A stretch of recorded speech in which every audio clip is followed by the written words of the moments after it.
This is Wednesday, May 31st. There are 49 days until San Diego Comic-Con 2023. Welcome to SDConCast, the official podcast of the San Diego Comic-Con unofficial blog. BANUHTEE go. Oh my God, I love Live Journal and my Live Journal loves me. Current food is hyperactive. Current music, Refuge 73. I love the color scheme. It's pink and purple. Hello all, I'm your host, James Riley, and joining me on the podcast, as always, Carrie Dixon. Hey guys, thanks so much for joining us. And joining us from the U blog this week, Erin Tapkin. Hi, everybody. And we have two special guests this week. First up is the creator of the Goon and publisher of Albatross Funny Books, Eric Powell. Hey, thanks for having me, guys.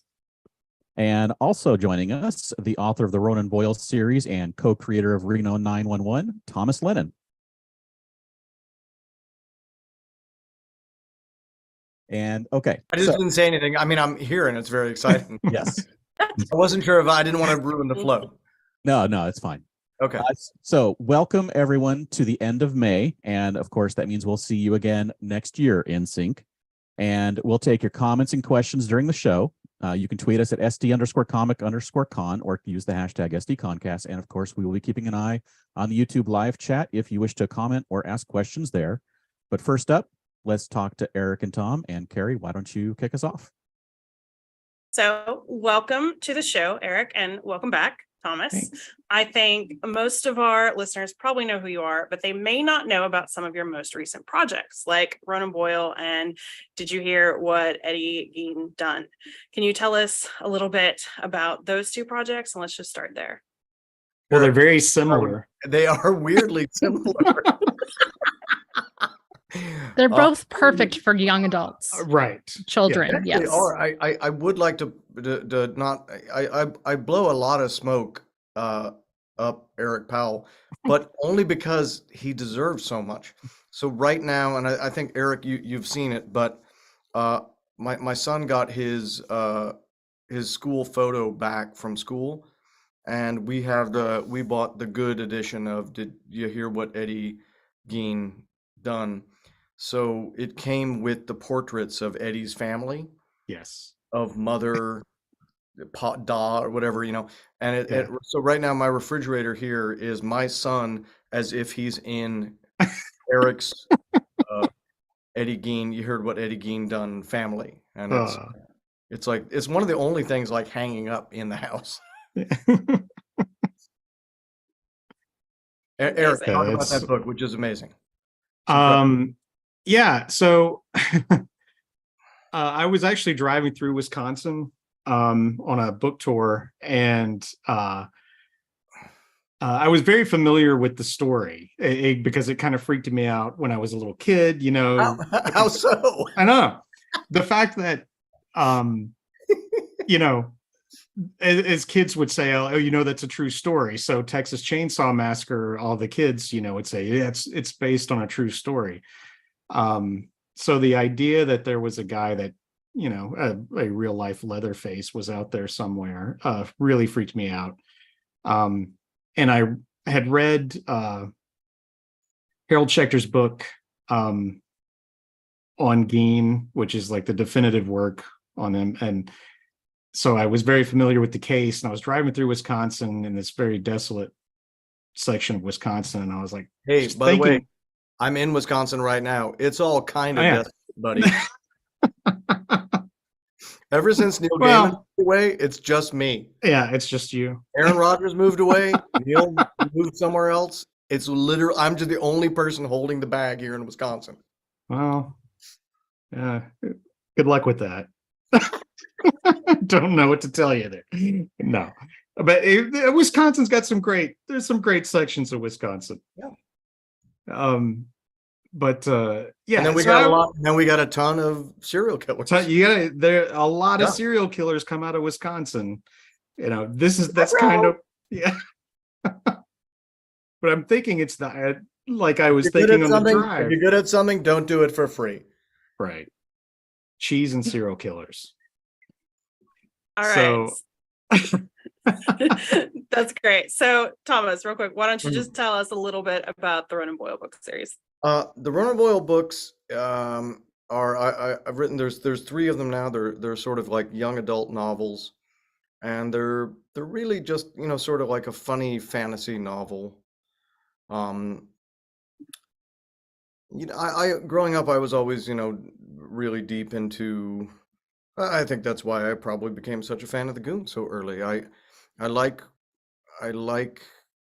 things that know that they're funny, and like the Goon. The first time I saw the Goon, I was like, wow, holy cow, this is crazy. And so Ronan Boyle is about a kid who gets recruited for like the Leprechaun Police, and it goes deep into the minutia of like law enforcement, but with sort of the creatures of Tirnanog, which is the Irish land of the fairy folk. And there's three of those books now, and I've been writing the movie for DreamWorks Animation now for 3 years, but it's still going. So this is a very good sign in the world of movies. If you don't get fired off of something in 3 years, it's a great sign. Because they love. Can you get fired off of your own projects? I got fired off. Ben and I got fired off the first night at the museum twice. We got fired off the second night at the museum at least twice.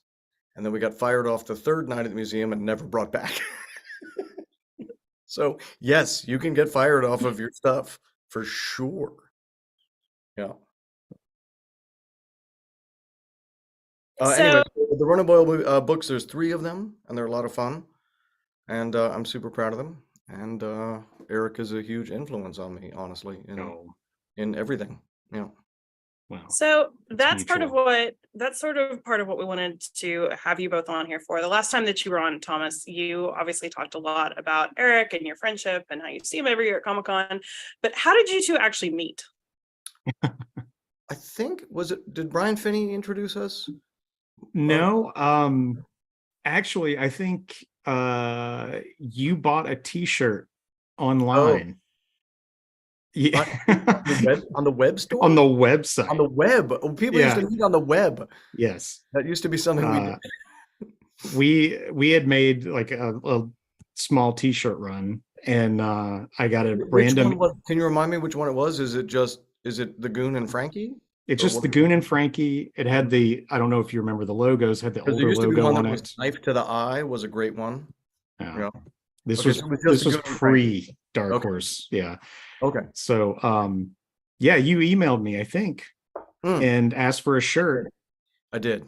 And then that following year, I guess you mentioned something about Comic-Con, and you guys came out. That was the first time we hung out. We did. I mean, not to brag, but I feel like we did one of the funniest panels we've ever done. Was the first time we did a Goon panel. Yeah, I wouldn't disagree with you. I think it's a highly underrated panel. It's really amazing. I think you can see it on YouTube, but we'd worked on it a little bit, and we came down on the train, and the basic idea was that Ben Grant. It had props. Oh, it had props, like expensive props that we snuck in, which would become a theme in our Goon panels. But if you look up the first Goon, it was called the Goon movie panel. And it's me and Brian Finney and Ben Garant sitting way on one side of the stage, talking about how we're going to make the movie of the Goon. And we're only talking about how much we're going to ruin it. And we had name plaques made for Vin Diesel and Rob Schneider.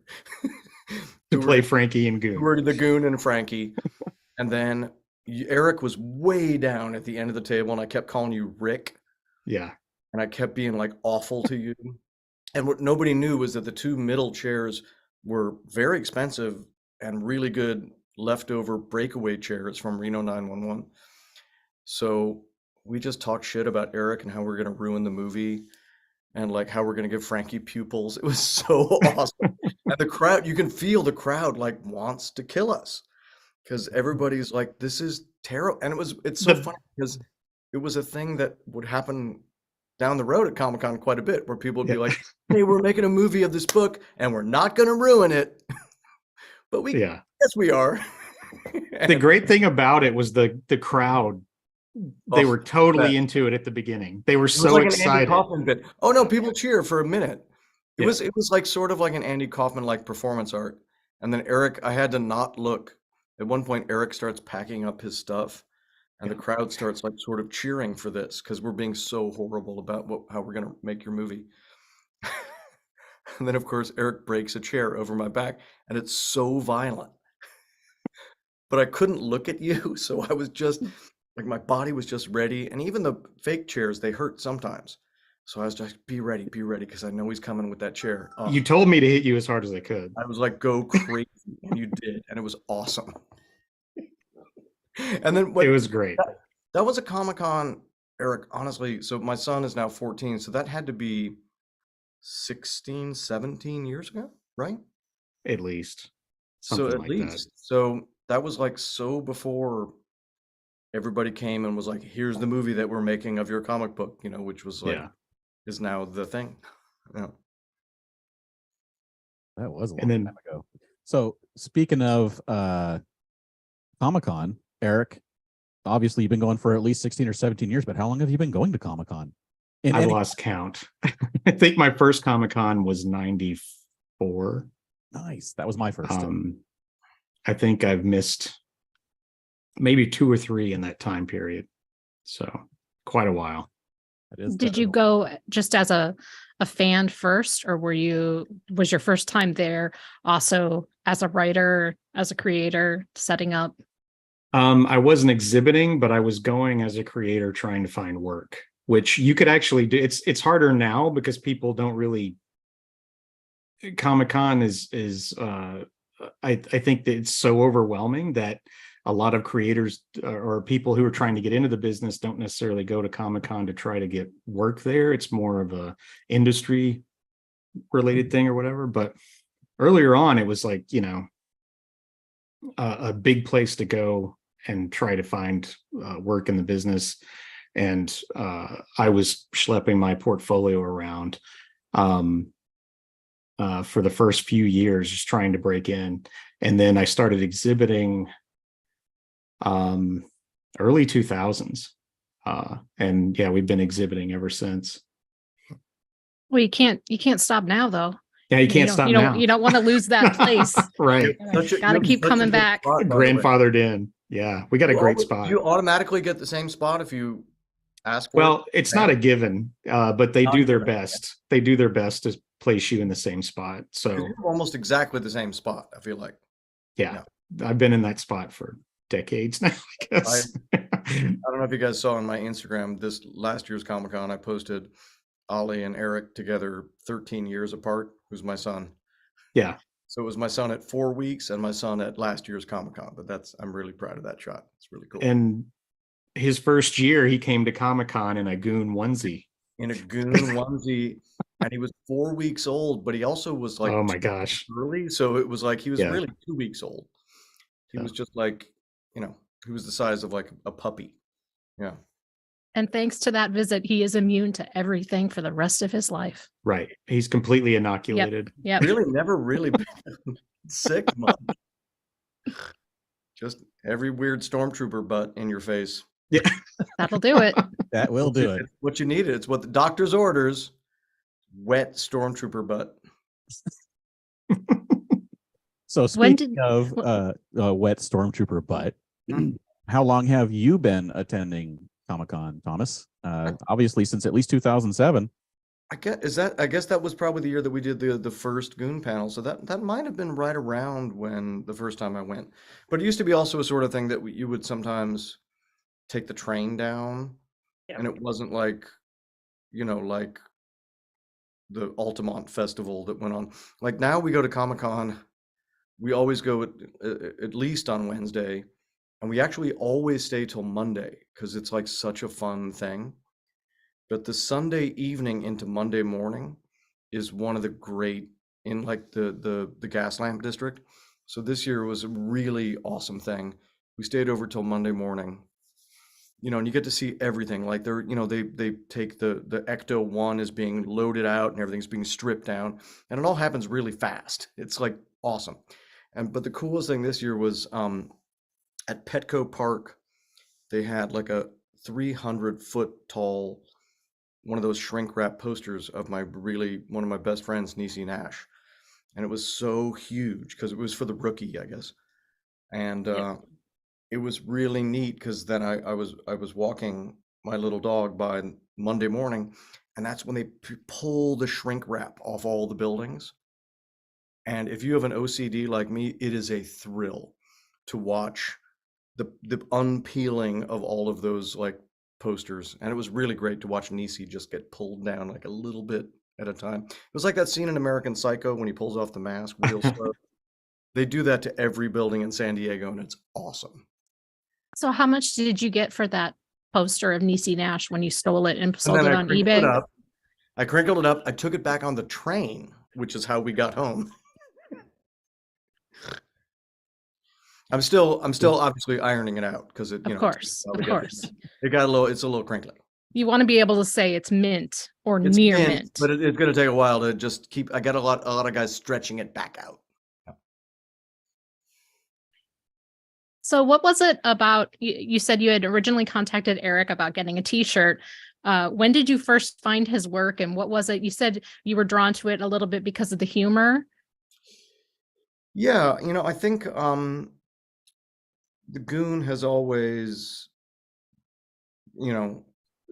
it hits two things, which is like it's a great action comic, but it's also, and it's obviously very beautifully drawn. Eric's got lots of awards to talk about that, but other than being really beautifully drawn, and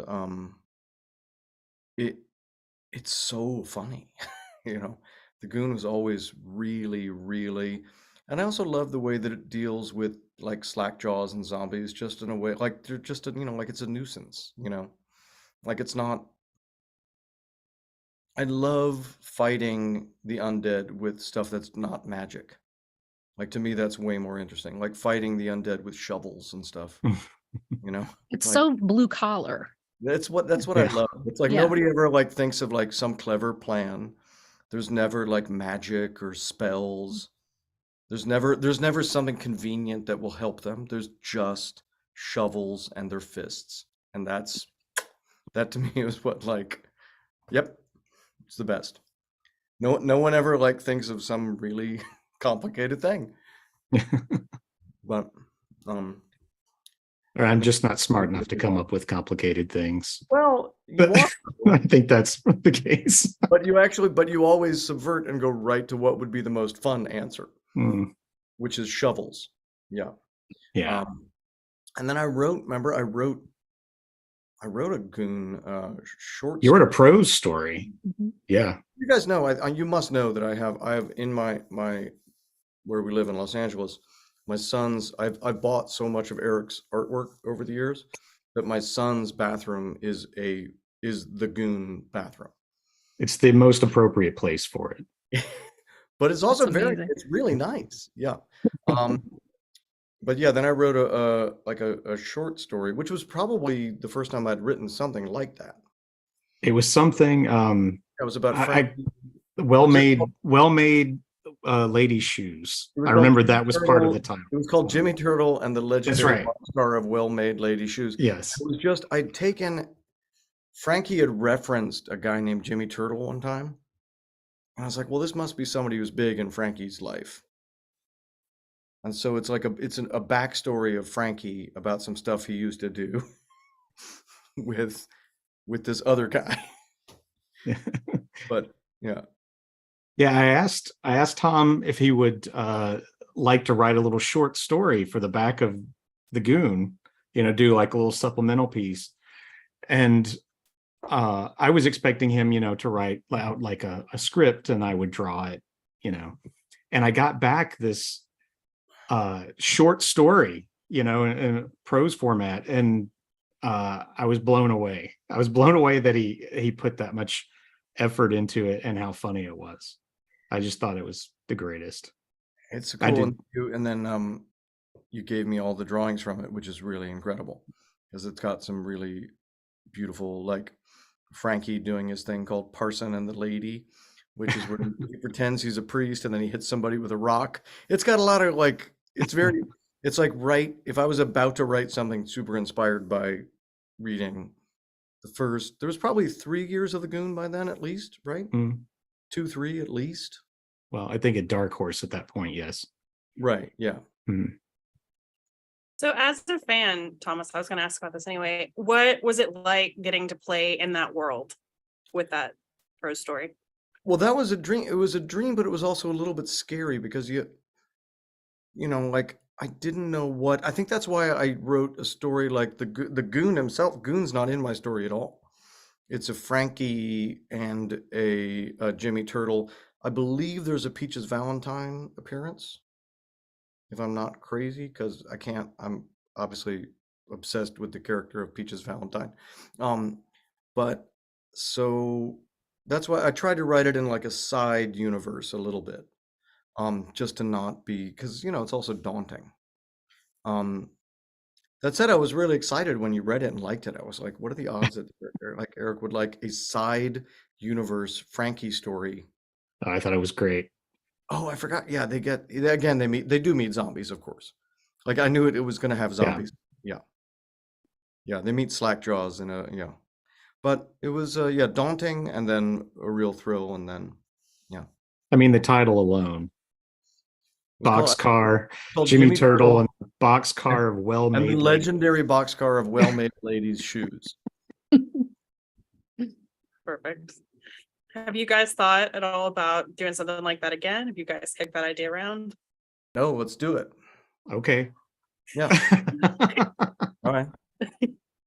Eric, I'm curious, when he first wrote you for that t-shirt, were you familiar with him at that time? Well, did he name drop himself? No, he didn't. Oh, wow. We had a little bit of an exchange because we were actually sold out of the t-shirt. So it was just a random person emailing me. He didn't, name drop himself or anything. So I just got an email asking for a shirt, and I told him, no, I'm sorry, we're sold out. And then I said, do you have any idea who I am? I will destroy you. And then I got scared, so I printed more t-shirts. I did not. No. But I wrote him back and said, hold on, I think we actually have a couple of extra that I saved, and I'm so glad I did, follow up and find a t-shirt, because when I wrote him back and said we had a t-shirt, then he introduced himself, and I was like, oh my God, I love your show, and You've done a bunch of logos for us that have been snuck into Reno 911. Yeah. And other shows. Pagan Chicken. My favorite one is there was a thing that we started referencing on Reno 911, which was a chicken place that was specifically open on Sundays, and it was called Pagan Chicken. And we're like, man, Pagan Chicken is the greatest chicken. And they only believe in the old gods, so they don't care anything about Sunday, because it's literally like this pagan chicken restaurant. And then we talked about it so much that we had Eric do a logo for it. And if you watch any of Reno for the last like 5-7 years, you'll see the Pagan Chicken logo. It's always on my son. In any scene that Ollie's in, he's wearing the Pagan Chicken t-shirt, which is like a chicken with a like the upside down, the anarchy symbol behind him, basically. And the chicken does not look okay. It's a great shirt. Yeah. We should get some of those made for Comic-Con as an exclusive. Pagan Chicken shirts made. Pagan Chicken shirts. Yeah. Or hats, like a hat that the workers would wear in a Pagan Chicken. A Pagan Chicken. It's like Pollos Hermanos, but the pagan version. Can we do like Breaking Bad did for Comic-Con, where they converted a restaurant into the chicken restaurant? Actual pagan chicken. Can we do a pagan chicken restaurant? But it's only open the Sunday of Comic-Con. It's only open on the it's Sunday closed of Comic-Con. every other day, and then it opens on Sunday, and you have to like pray to like Wiccan goddesses. And if they didn't ban the selling of food, I would totally turn my booth into a pagan chicken booth on the Sunday of Comic-Con. Well, they do have that food in the back that's so dodgy. Yeah. Well, maybe I could get them to cart some chicken sandwiches from the back to my booth and sell them there as pagan chicken sandwiches. That's so funny. Last year's Comic-Con, I think I walked up to there was a Bob's Burgers burger truck outside. Right. And I walked up to it thinking like, hey, I'm on Bob's Burgers a fair amount. Yeah. I'm like, this is gonna go well. I'm like, hey, you guys got a Bob's Burgers burger truck? And they're like, yeah.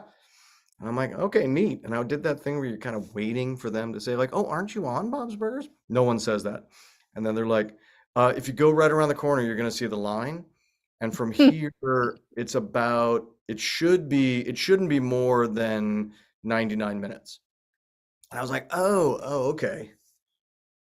Oh, it's that one of those kind of places. So to get a funny, amusing Bob's Burger, it was like right around the corner, and for like a day, the line. Yeah. Which sums up pretty much any experience at Comic-Con. And then you had to go through, to get a Bob's Burger, you had to go through the Game of Thrones, Mother of Dragons maze. Yep. Then at the end, you would get the Bob's Burger. Seems right somehow. Mm-hmm. So let's shift gears a little bit and talk about Ronan Boyle. Mm. Eric, have you read the the Ronan Boyle series? Yes. I haven't read the latest one, but I've read the others. Yeah. I'll send it to you because I have the paperback. Okay. Yeah. And just as a friend of Thomas, obviously for years, like, were you really excited when he said like, hey, I'm gonna write a book? Yeah, and the premise is hilarious, and the execution of it is hilarious. I when he said they were making a film, I was like, of course they are. It was only a matter of time because it's tailor-made to be a film. I think it really needs to be one. I swear it seems like it's coming. Yeah. Boy, the animated movies. I don't have to tell you about that. Yeah. It's a marathon. I would say it's a no-brainer, but I've also been dealing with trying to get the Goon film made for 10 years. Yeah, it's a major brainer. It's a major brainer. Everything's a major brainer. Yeah. But yeah, it's great, and the illustrations are amazing. Yes, Those are really absolutely. cool. John Hendricks did those. He's a really cool illustrator. He's done. Yeah, they're great. He did like Drawing is Magic. He did a great book called The Faithful Spy about trying to kill Hitler and stuff. Hendricks is a really cool illustrator. Is Did you is that basically the update on the movies? Is that they're just kind of there waiting to get hopefully getting made? Currently, right now it's one Ronan Boyle movie, but it is really far down the field. It is so far down the field that it's coming really, really great. What about the Goon movie? Like I said, you've been trying for 10 years. Is that going on? We're still punching away at it. We're trying to get it there. Tim Miller is if this thing actually ends up getting made, and I think it will, but who's to say? All the fans out there, you need to thank Tim Miller, because he has been fighting and fighting and fighting to get this thing made. I feel like I've seen there's the whole trailer. There's the one that Clancy did the voice of and everything. And right. Where do we know where it's at, or yeah? I can't say anything about it right now, but yeah. We've dealt with the thing that happens to everyone, which is you're developing something, you have a producer at a studio. Yeah. Yep. So that's happened like 3 times now. So it's like the new guy comes in. Yeah, the new guy comes in, and obviously the new guy doesn't want to touch anything the old guy was doing. So it happens more often than not. That's what kills projects. It's a big one. Yeah. Eric, you did many years of self-publishing, and your company Albatross Funny Books has now become an imprint of Dark Horse. So you were on your own with Dark Horse, on your own back with Dark Horse. Is that correct? Yes. Yes. Okay. So what brought you back to Dark Horse this last time? Well, at the time I felt like it was I needed to just move on and do something else, and so I I wanted to see what I could do with my own company and actually do it, which I had had my own company forever, but I was just publishing little random things here and there. I wanted to see what I could do with it as a legit publisher and put out other people's books and see how it went.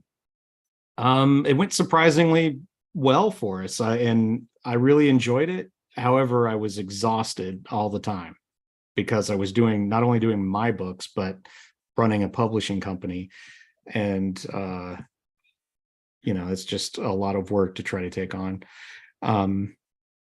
But I liked what was happening internally at Dark Horse over the last couple of years. And I just thought, it would be really nice if I could kind of turn over the reins of a lot of the publishing work and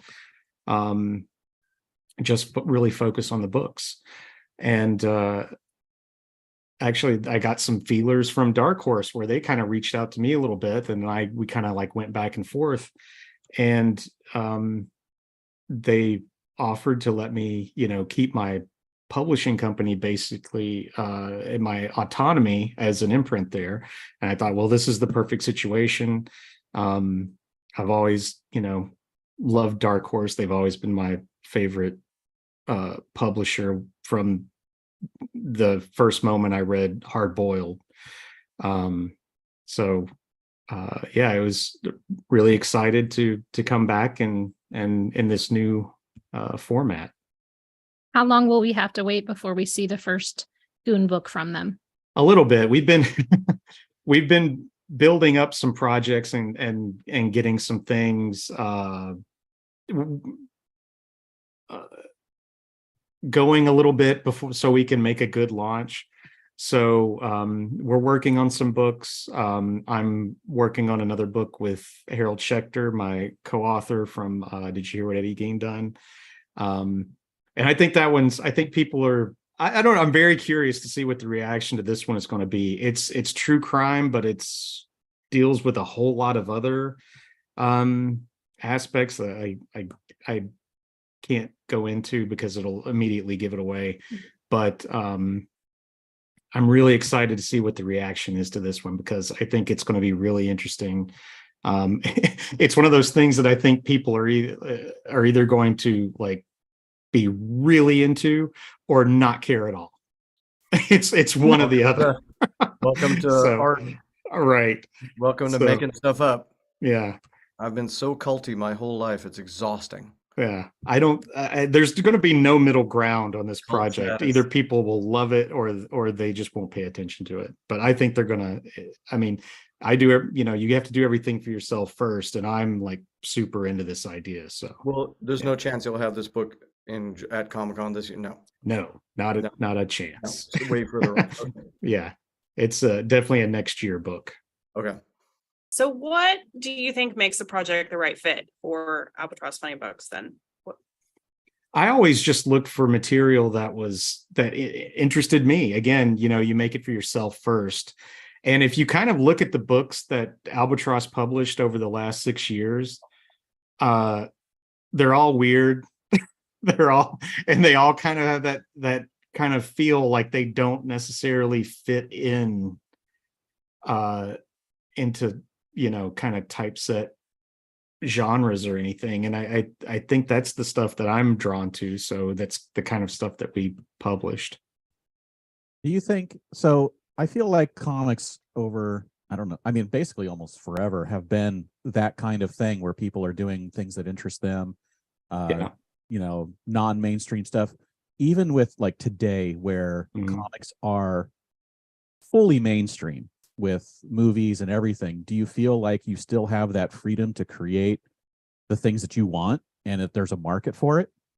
Oh yeah, definitely. I think everyone has to do it for themselves. They have to do something that they're entertained by, or at least something that interests them, for it to be good. I think if you're doing something to sell, this is hot, so let's do this. Those never sell. Yeah. It feels hollow. It always feels hollow. And we're living through another golden age of comics right now. I mean, we've never had the diversity and the amount of different material available, and it's being accepted as we do right now. It's great. I love it. It's awesome to go into a comic shop and see so many different types of books. So that's very exciting to me. For the Eddie Gein story, you said it has to be something that interests you. What about the case was like the specific thing that drew you to it that really made you interested enough to create a story around it? Yeah, it was what I was talking about earlier to that drive through Wisconsin. It was the isolation that I saw, and I was like, I could, how would that affect someone who is unstable? And I think that's partially what happened to Gein. It was the isolation. He was an unstable person who was in this isolation and left alone with his own, thoughts and impulses. And rather than just trying to do that book, which I felt like would just be a copy of Harold Schechter's book, I reached out to Harold and said, because he wrote his book in the 80s, and obviously I would think that he had found more material in that time. I asked if he would like to collaborate on it, thinking he would not write me back. But he ended up being a huge comic fan and knew who I was and was super excited about the idea. So, Eric, I have a huge guess. Will you nod or shake your head? No, don't. I don't want to give anything away. Could I just say, is it by any chance also set in Wisconsin? No, it's not. Okay. No. In that case, I have a pitch for you. Okay. I have a pitch of what would be an incredible Eric Powell book. Okay. And it's a totally true story, and it's also Wisconsin. And it involves a super famous artist. Trying to think of what that could possibly be, and I can't. It's one of the great tragedies in the history of Wisconsin. Which there are many. Would it be Frank Lloyd Wright? Yes, Taliesin. Yes. Yes. That would be a good story. It is. Not only would it be a good story, it's dramatic for sure. Basically an Eric Powell story wrapped up in a bow. We'll talk about it. We'll talk about it later. Right. Yeah. Well, there's a roofing hatchet involved. Fire. Do not survive. It's intense. A lot of stuff. Yeah. So you could do that, and you could win another Eisner, Eric, which you've won 5 times now. 7. 7. What? No, 5. Oh. Sure, 7. I mean, sure, yeah. We'll call it 6. Let's split the difference.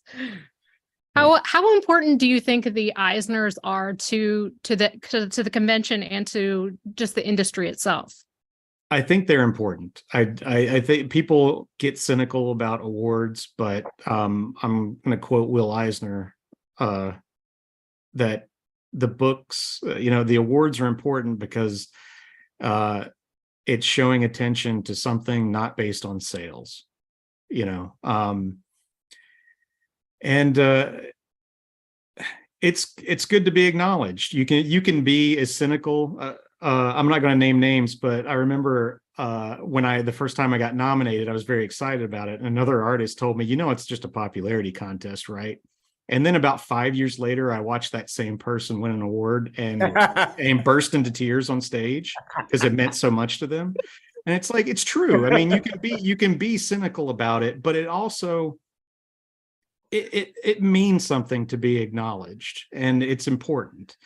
And as far as if it helps a book sales, maybe it does, maybe it doesn't. We don't really know. I mean, it's hard to say. It's nice to put the Eisner Award winning tag on yourself.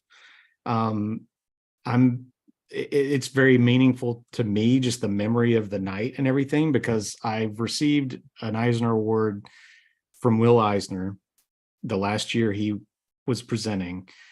I received one from Jeff Smith, one of my biggest professional idols, not just as a creator, but also as a person doing their own thing.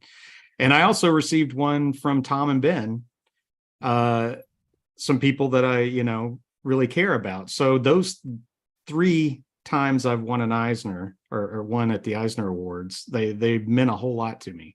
So I think It's my favorite part, to really get to be with the people that do all the stuff. mhm, It's really great. yeah. Other than Artist Alley. And again, you don't get as many stormtrooper butts in your face at the Eisner. You get They've at least taken a shower to go to the they've awards. they've at least done a nuts and butts and Yeah. schwitz off and come back. Right. So Yeah. that leads me into something I wanted to ask both of you is not just the Eisners, but what about Comic-Con is for each of you is really is special, or something that you just enjoy about the show itself? Oh, I mean, to me, it's things like I know I'm going to see my family at Christmas usually, or the holidays or something. But every July, I know I'm going to see Eric Powell, who's the family that I chose for this part of my life, and who is an ongoing inspiration to me, and whose work is always a thrill. And to get to go and then and like now I have traditions like every year my son wants to go find Rick Geary and see what Victorian murder book he's got out, and we have like traditions of like finding certain artists, and like my friend Dave Mandel gave me the best idea of all time years ago. He was like, you got to carry like an autograph book with you at Comic-Con. And he's like, not everybody will do, something for you. Some people will just sign it. Some people will do whatever. But so I now have this book that Ollie, my son, has carried around, and I always obviously give the artist puppy dog eyes, and I'm like, oh, my poor boy, you wouldn't give him an autograph. And it's got it's got an Eric Powell drawing of Pennywise. Like Pennywise, like about to like grab the goon's face. It's one of the best drawings I've ever seen in my entire life. Ollie also loves it, so that's why there was a Pennywise. He's got some great ones. He's got just a zombie popping up saying "perfect for a child." When my son was like 6 or 7 and really into The Shining, so it just says "perfect for a child." So I've got like this great little book of and Eric's been a huge part of that. So to me, it's like artists, a memory, an artist, and it's like something that you get to, that's not vague. It's like, this is the artwork, this is the person, this is, Yeah. a real memento of a time in your life, Mm-hmm. What about for you, Eric? Yeah, it's the same. It's seeing friends. The show itself is just a blur, and it's an exhausting activity. I grew up doing construction, so I know what hard labor is, and I could work construction all day and not be as tired as I am coming off the floor at Comic-Con, but there's something mentally draining, and it wipes you out just from, especially when you're someone who is like cartoonist. We have an isolating profession. We don't see people. We sit in our studios and work, and we never see anybody. And then, we come to this thing and then we're every forced, July, it's like you're running for office. Right. Yeah. It's like, smile.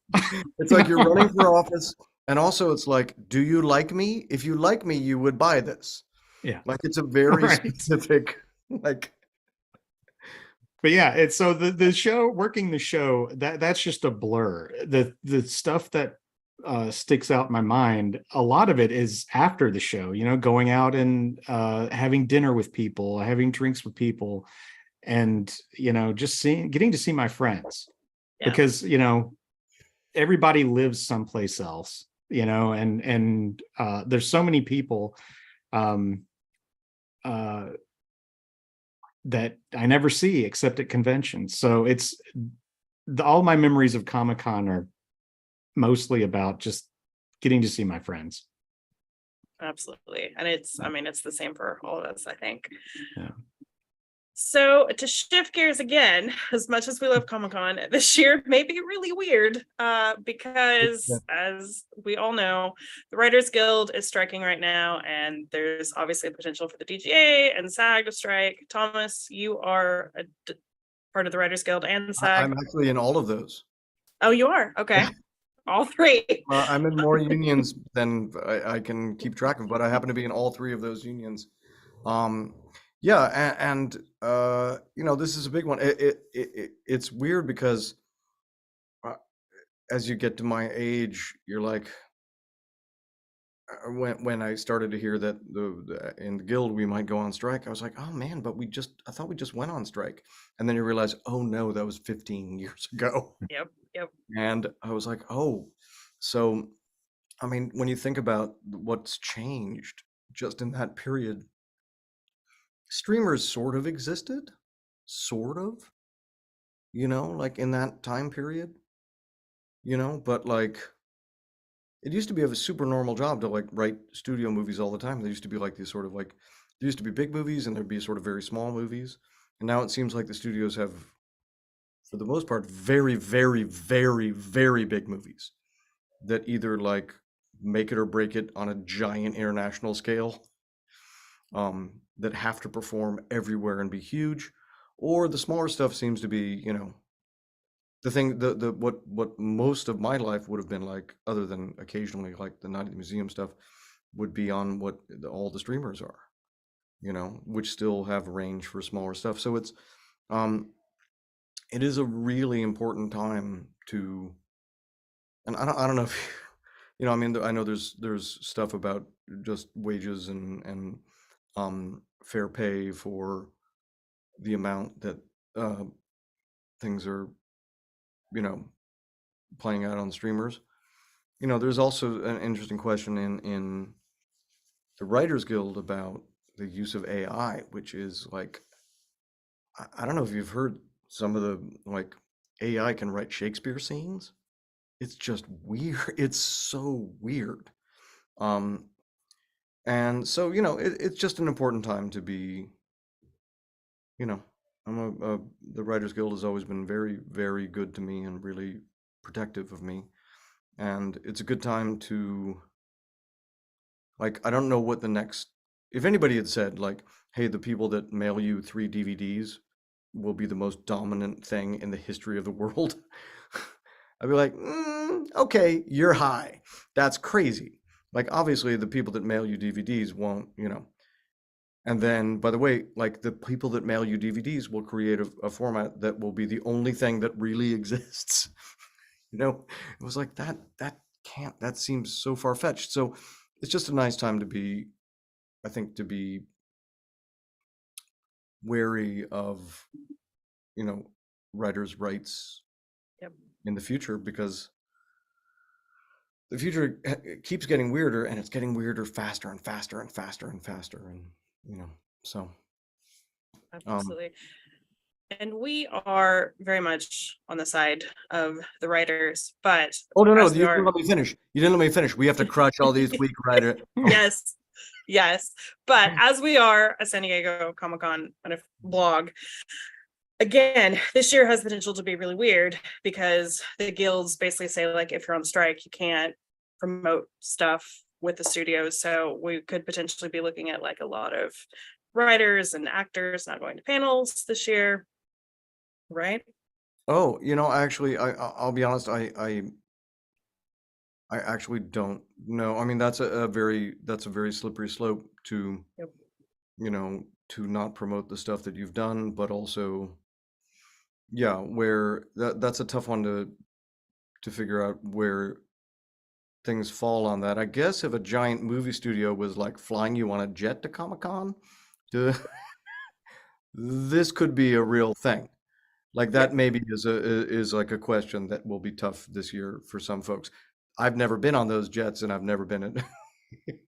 we did one year we did do a panel. I cannot believe I don't have a photograph of this, but so one year in Hall H, Fox was presenting their lineup of movies for the year, for the summer or whatever, and it was So I was standing, I was in my Lieutenant Dangle outfit. I'm in the Dangle outfit, and I'm standing with Sacha Baron Cohen in the Borat outfit, and next to him is Matt Groening, because the Fox lineup that year was like Simpsons movie, Borat, and Reno 911 movie. And the three of us were chatting, and there's no picture of it. Like that sucks. Somebody has to have a photo of Yeah, that somewhere. somebody There's so many somewhere. people in that crowd. Dangle, Borat, Matt Groening, and we're all just standing there.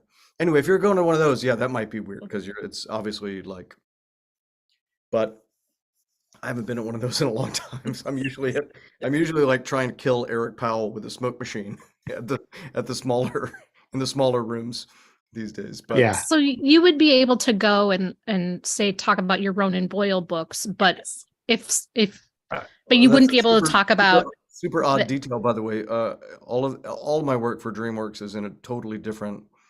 This is we could do a whole podcast about this. There's a totally different union also called the Animation Guild. Yep. Which I'm also in. So I'm in the Animation Guild, I'm in British Equity, I'm in the Writers Guild, I'm in SAG, AFTRA, I'm in the DGA, I'm an ASCAP, I'm an ASSHAT, which is a completely different thing, but I'm all of those things. But so all of my work right now, the only work I'm doing is covered by the Animation Guild, which is a great union. It does not have the power of like the Writers Guild. Yep. Which is a super powerful union. So yeah, like I mean, like she said, you could potentially, if they wanted to go and talk about that. But Yeah, I mean, doesn't sound like it's a weird time, enough. like how much are, like it's just a weird time because there's like definitely, folks who have done very well on the streamers who are out on the picket lines, but it's also about setting precedents for the future for the working writers, the people who are like really do it as a job, which actually has been mostly what I do my entire life, other than a couple of moderate hits and then a shitload of flops.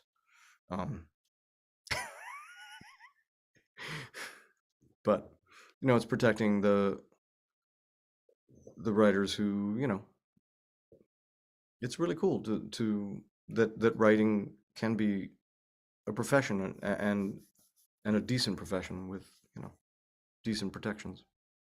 Absolutely. Yeah. Well, did we have any reader questions? I did want to mention that Andy in our chat said that Eric, while you may not be able to sell pagan chicken, you could always offer a to-go box. Oh, So there you go. as long as it's just not on the floor. Yes. Not on the floor.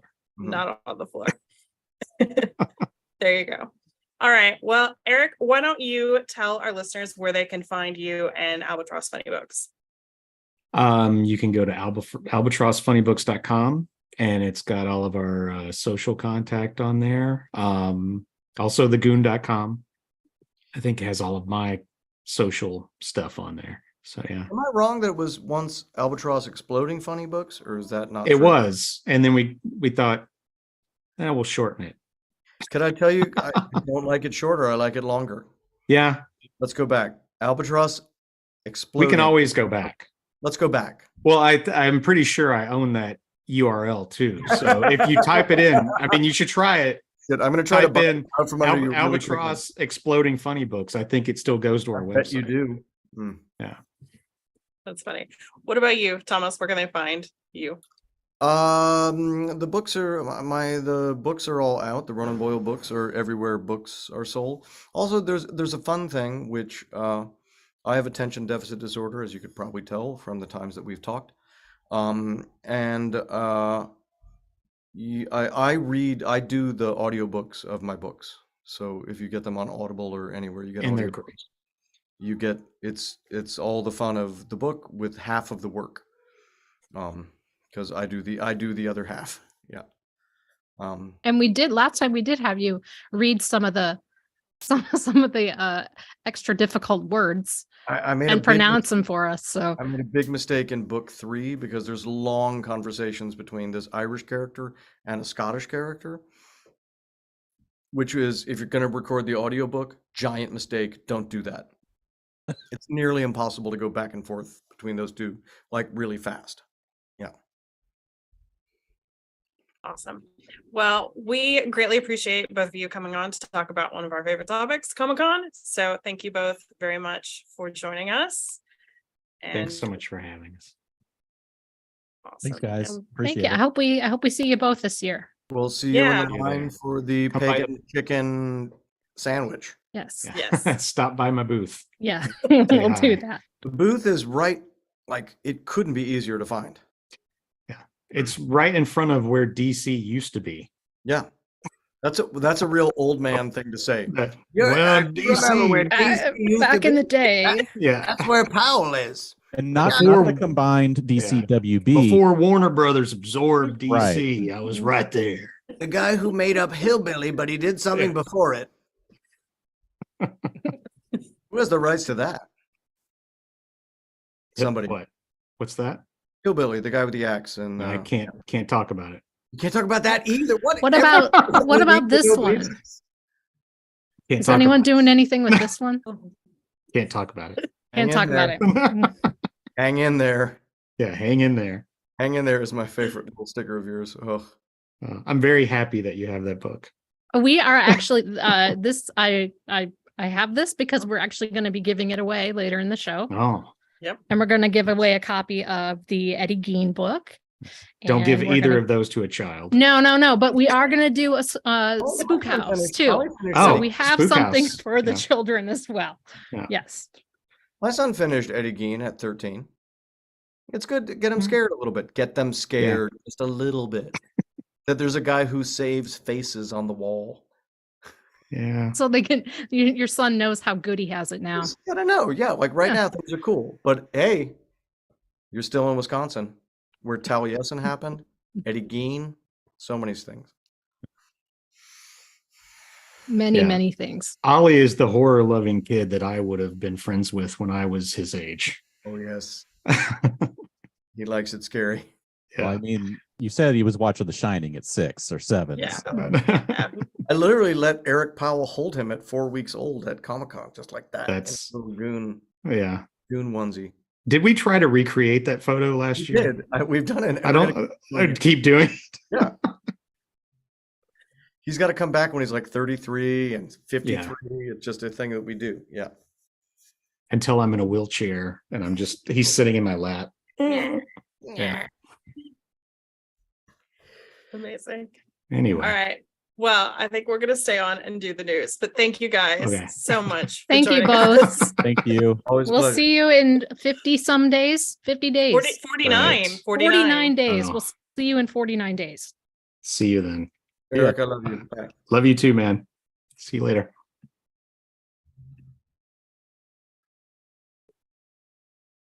All right. Well, are we ready to get into the news? Are we? I am. We have not I'm- assigned any of these. So Wait, this is going to be I gotta real tell you fun. though, I love both those guys so much. They're so much fun. It was fun. Li- We knew it was I gonna could just be, like talk to them for so long. Lots of Yeah. questions. we knew this was going to be a really easy interview. 'Cause Yes. it's like, just let them. Yeah, talk. you guys That's go what we're ahead here and for. talk. Yeah. Yep. You Oh, guys, so we can ahead. just wing these. We're yeah, good. you guys do the offsites. Yeah, I did. I grabbed a couple of them. All right, I will start things off then. So XLE, we're going to get in straight into offsites. XLE, we don't have all the details yet, but we do know that they've been talking about their Malibu Dream Lounge, which will be available to any of the VIP people at any of their 3 parties. And there you will find photo ops, themed drinks, and special complimentary glitter and cosmetic station. Basically, it's Barbie themed, and there's going to be a separate daytime ticketed version, which you can probably look forward to more details later this week. And we've got a little bit of news about Funko, their Funko Fun Days coming back on Friday, July 21st. The news is that eligible Funko Fanatic board members that submitted their interest for tickets, they will be notified sometime this week, the week of the 29th, but not May 30th. So basically sometime Thursday or Friday. They will then have 24 hours to purchase tickets in advance of the public sale. And no, we do not know exactly how many tickets they're going to sell. In the past, it's been 200. And also, the public sale will take place at a later time, still to be determined. So no, we don't have any information about that portion of it yet. It's usually like mid to late June though. Last year it was June 21st. So I would probably expect like second or third week of June is probably what we're looking at. But now it is time for the exclusives. Yes. You got the NECA one? I do. Because that one's pretty cool. Yeah, I like this one. And they did one last year that was a little bit similar to this, didn't they? Yes. Okay, so up first we have NECA with their, hold on, I'm like, what even was last week? What did we talk about? Okay, so we talked about the Teenage Mutant Ninja Turtle ones last week, but this week is all about Gremlins, and Greta Gremlin is back. Last year she was a bride. This year she is an ultimate showgirl. This is a 6-inch figure that features synthetic hair, fabric dress, feather boa, interchangeable hands. It will be $50, and stay tuned for details about their pre-order system. I mean, this one's really fun. This is very much in the vein of what they did last year, and I've seen a lot of people post a lot of really funny stuff about this. That is that low cut dress. It's perfect. It's perfect. Like if she had a belly button, it would go down to the belly button. Yes. It's so funny. My favorite thing that I think I saw was somebody posted like, imagine trying to get this through customs. Do you have anything to declare? Well, I got a gremlin. Just this. Yeah. Yep. Just this gremlin in a low cut dress. So. Oh, that's so funny. Let's see. We've also got Priscilla Wilson. Yes. This week she released pictures of one of her exclusives. This is going to be an actual San Diego Comic-Con exclusive with the logo, the sticker on it, and it is a deck of cards, Spark Bird, various breeds of birds with red foil edges. It's going to be limited to 500 pieces and will be available for $15. Did we talk about the pin last week? No, that's new too. Okay, I love the pens. Yeah, this one's going to be hard because it is so good. Oh, Sune and can you pronounce that for me? I think it's Tortai. Tortai. I think that's how we say it. Thank you. So this is another San Diego Comic-Con exclusive with the sticker on it. It's a beautiful enamel pin with the two characters and the iconic gas lamp sign. There's several different editions. The San Diego Comic-Con limited, the first one is a limited edition of 200. Then there is an open edition pin version. That one's kind of the pink and the blue one. And then there'll be another one, a very limited version of 50. And that'll be just for the Priscilla Wilson Sune meetup. Which seriously though, guys, like go to the post and look at these. Like if you love San Diego Comic-Con themed things, which I definitely do, and I know Aaron for sure does, I think James does too. Yep. Like these are gorgeous and they just look exactly like the gas lamp arch. Like they're so pretty. And then there'll be chances to win bonus items too when you buy them. So they're just a lot of fun. And they're such a great reminder of the event, but then they're also so like artistic and cool too. I'm not saying that there's anything wrong with the San Diego Comic-Con yellow, white, and black logo pin, but this is like extra special. I totally agree. Okay, James, you want to talk Next about? up, we have UCC. They have revealed 3 of their exclusive Squishmallows that are coming out this year. We have Randall the Blacklight Mushroom, and we have Barnett the Orange Citrus Fruit Bat, who is also Blacklight. Yep. Apparently. And Rezel the Clown. All of these are 12-inch Squishmallows. As Carrie mentioned, the Fruit Bat is Blacklight. and they are all $29.99 and will be limited to one per person per day. And UCC will be part of the portal again, but you can also always try for walk up at their booth, and they do actually take walk ups.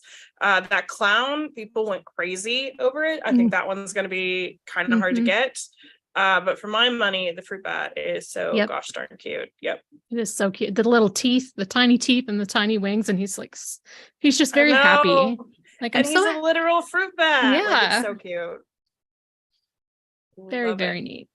Okay, so on to Patrick Ballesteros, and this week we had two pieces. Let's start with the first one, which is Mr. Williams' Opus Prelude, and this is basically another addition to his series that's all about John Williams and his movie scores. It's got obviously nods to Superman, Jurassic Park, and then the bottom row is all kinds of films like E.T., which is behind Aaron's head, Jaws, Hook, just all kinds of really fun nods. And I love this series. I just think that it's such an awesome tribute, but it will be $30. It's an open edition 11 by 14 print. He also showed off 3 new pieces that are all about Mario. It's called Power Up, and you can purchase the pieces for $12 each, or you can get the full set for $30, and they combined, like you can tell that Rainbow Road. The Rainbow Road. The Rainbow Road. Yes. Yep. So the Rainbow Road Raceway, excuse me. So super cute stuff. And next up, we have Symbiote Studios announcing their very first exclusive, and it is the Transformers Slag plush, which will be available for $29.99. It's a 12-inch from nose to tail. And there was a bit of a storm online. Kerfluffle. I was waiting to see if you would talk about this. Because this is Slag is the original name of this character, and apparently Hasbro has changed the name to Slug because of connotations of the name in some countries. And the fact that they called it Slag, I think they called it Slag on the podcast, correct? Where they announced it? Yes. So there's a podcast that announced this, and like they called it Slag, and I don't know. I've never watched Transformers in my life, so I'm like, it's Slag. Okay, so I read it up, and then we got like 50 ads, like telling us, like debating the name. It's great. It's I haven't collected Transformers in so long. I didn't know that they had changed the name to Slug. So it's always just been Slag to me. So it's fine as Slag. I mean, it's the same character. It doesn't really matter. Well, all I can tell you is that there is controversy over what you call this guy, but he's cute. Yes. So, yes. And people seem very excited about this one. He's awesome. Yep. All right. So next we have Aaron Reynolds and his effing birds. They're going to be back. This is something I'm so excited about. Booth 2049, and they have effing birds trading cards. It's going to be 100 different cards in total, which you can purchase in packs, 8 card packs for $7 each, or you can get a giant retail box of 20 packs for $100. This will be one of the first. San Diego is going to be one of the first 3 places that you can get these, one of the first 3 conventions.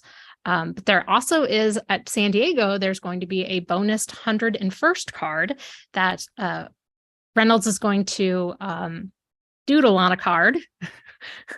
He's calling it, if I may use the exact term, they're calling it the shitty duck card. And the card is based on a duck doodle that he is known for scribbling when signing books. So the 500 people will get a blank card that Aaron will draw them a questionable duck right in front of their eyes. I just think that's so fun. Like, first of all, who doesn't love trading cards? But then like the fact that you can go and like get a trading card and he'll like draw it for you. So it's like one of a kind. Like, I just love that. Yeah. So plus they're just really funny. Like the fake bird facts are very funny, and the artwork is really great. It's all just very, very clever. And if I'm excited about those. Clear with some of the language on this, They Yes. are not for children. Not for children. Yeah, No, right on the no. front, you can see we got F bombs right there on the front of the package. So Yep. Yeah. maybe not for the young ones, but And then finally, in the exclusives, we have Factory Entertainment has started revealing all of theirs for this year. And first up, we have the Aquaman Manta Knife Polished Edition prop replica, which will be, let me find it here, I'm trying to find it on the list, $250. We have the Batman Batarang Gunmetal Finish bottle opener for $22. The next one we have is the Wizard of Oz Ruby Slippers Chrome Art statue, will be $50. That one's limited to 250 pieces.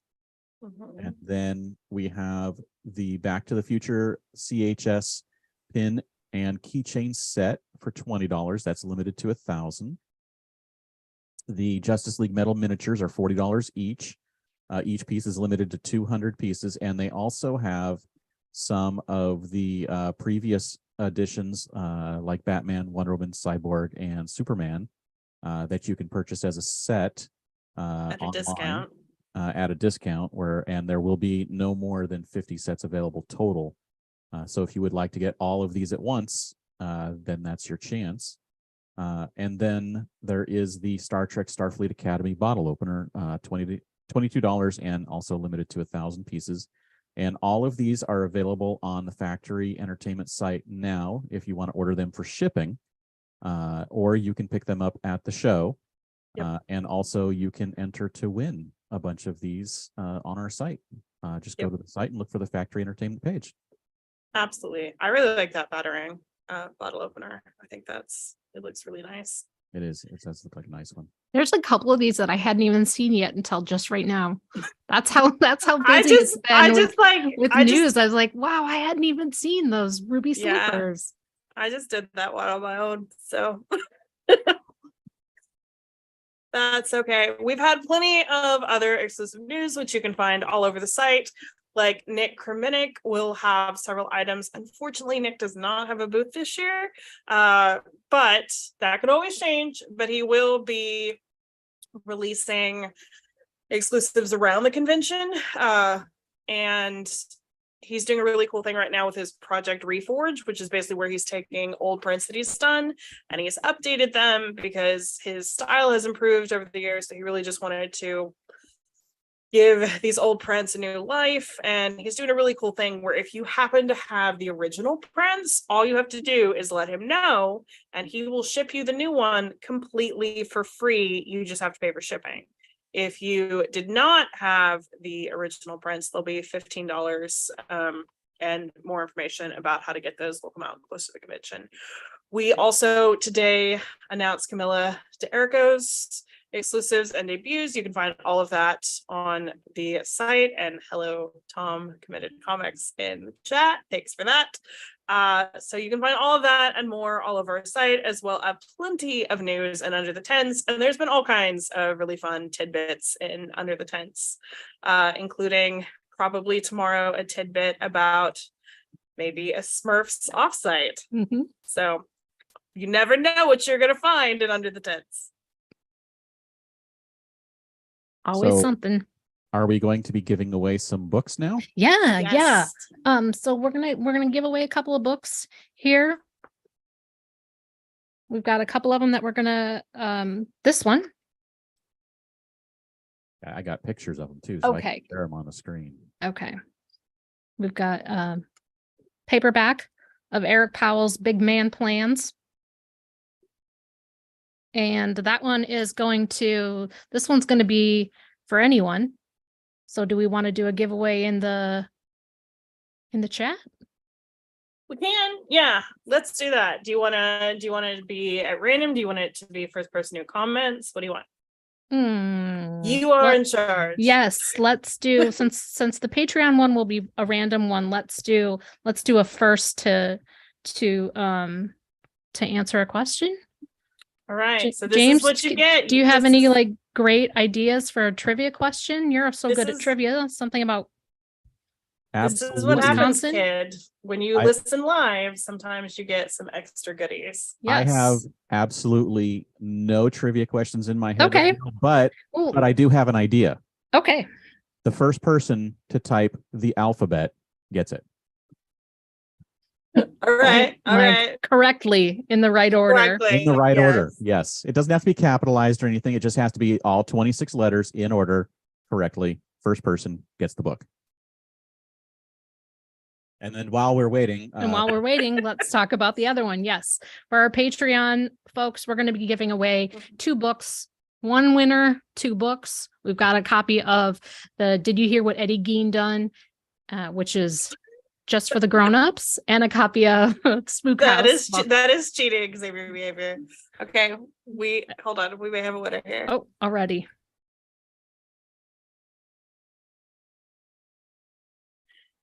Okay, I think Granite Grizz won. All right. nice. All right, Granite Grizz. Shoot me an email at info@sdccblog.com and I will get that over to you. Or you can DM me. Like I'm fairly certain we're friends on Facebook or on Twitter, and you can just DM us. But shoot me an email or DM me. All right. So what are we going to do for the Patreon? for the giveaway? Patreon ones, I think we'll do what we did last time, which is have Carrie make a post here shortly after the show is over on the Patreon page. And you're gonna want to comment. Do you want them to comment on it? Yes. Yes. Comment. Yes, I will make a post. We'll do the same thing that we did last time, which let's give you guys until Saturday night, and then Sunday morning, I will randomly select someone to win. But And I they'll will win get both of those books. okay, and I will get that up right after this. And you don't have to type the alphabet in that. You can just comment. That's all you have to do. Absolutely. Awesome. All right. So that takes care of that. So let's get back and wrap things up because I think we're pretty much done. At some point on the site, we will have contests. We might have some up now, but there is a contest hub for when we have tickets and other things. There are like that. contests up now. There are. Thank you very much. There are. Nice. It's the same that were there last week, which is the Funko ones on their fan rewards thing, but there is something on there. Nice. You can also enter to be our attendee of the week. We post those every Friday. If you would like to be featured, details on how to do that are on the site. You can find a link to the attendee of the week both on our homepage and on every single article. I also wanted to mention that we have a Patreon, as we just did a giveaway for it, but it helps keep the lights on. We are very grateful to all of you who support us that way. We have some super fun giveaways planned for Comic-Con this year. Like, I am so freaking excited. In fact, like, I almost even want to show off this keychain. Yeah, you should show it. Should I do that? Yes. You can do Okay. that, but should you do that?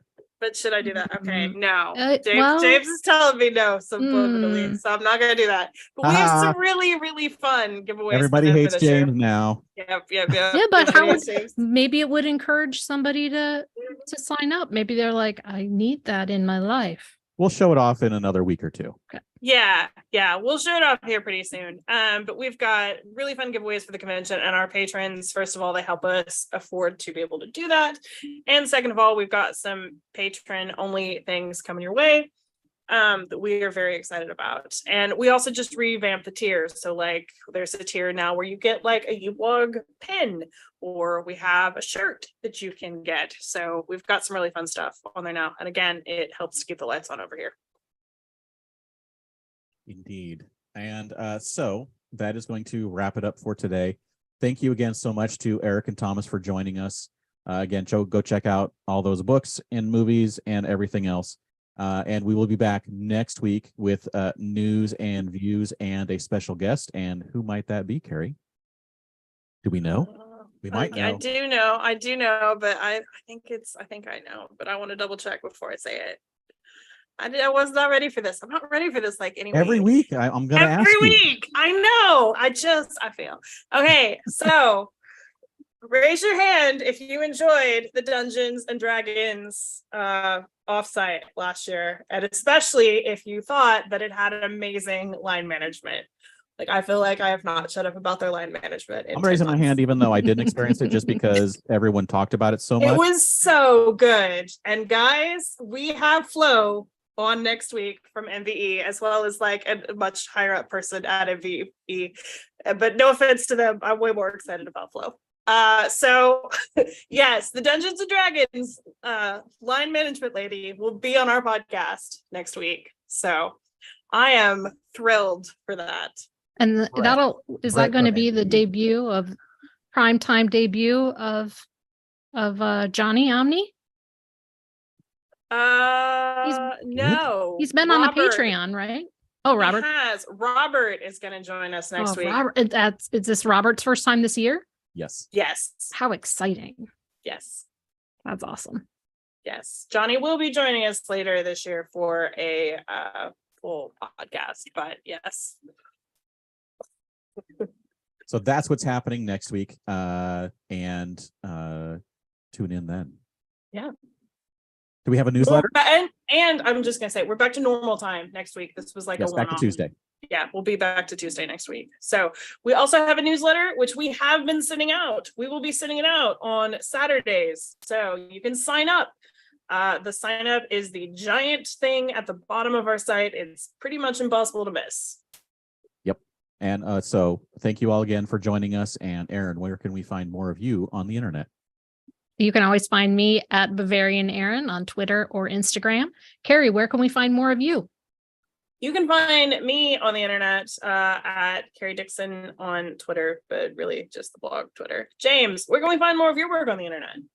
I am everywhere online at Dan Regal, and you can check out geekshotphoto.com for links for both Beth and I on our social medias and all that kind of stuff. And I'm also on now the Citizens of Lorcana podcast, which covers the new upcoming Disney trading card game. And I am actually going to be recording our next episode in 5 minutes. So Oop, we better yeah, hurry go right up. from Yep, this to yep, the- yep. It's an all podcast night tonight for James. All right. Thank you also Lucky to Beth. Beth. Yeah, yeah, Yes. right. Which Which- let's say thank you. Thank you Thank to you, Beth. Beth, Thank you, for Beth. putting up with Thank me you. and doing this, and also producing this show, editing it, and creating all the slides and all the other stuff that gets this podcast into your ears. So yes, thank you, Beth. We are on iTunes. If you'd like to subscribe, the links are up in the blog, or you can search for SDConCast. If you like what you've heard so far, please review us. We are also on Stitcher Radio and Spotify, and the links are in the show notes. If you want to get a hold of us, you can send us an email at sdcomiccon.blog@gmail.com. Find us on Facebook at facebook.com/sdconblog, or tweet us at sd_comic_con. Thank you all for listening, and everybody Go shawarma. Let's make it sound like we're reading everything. We'll see Yeah. you in 48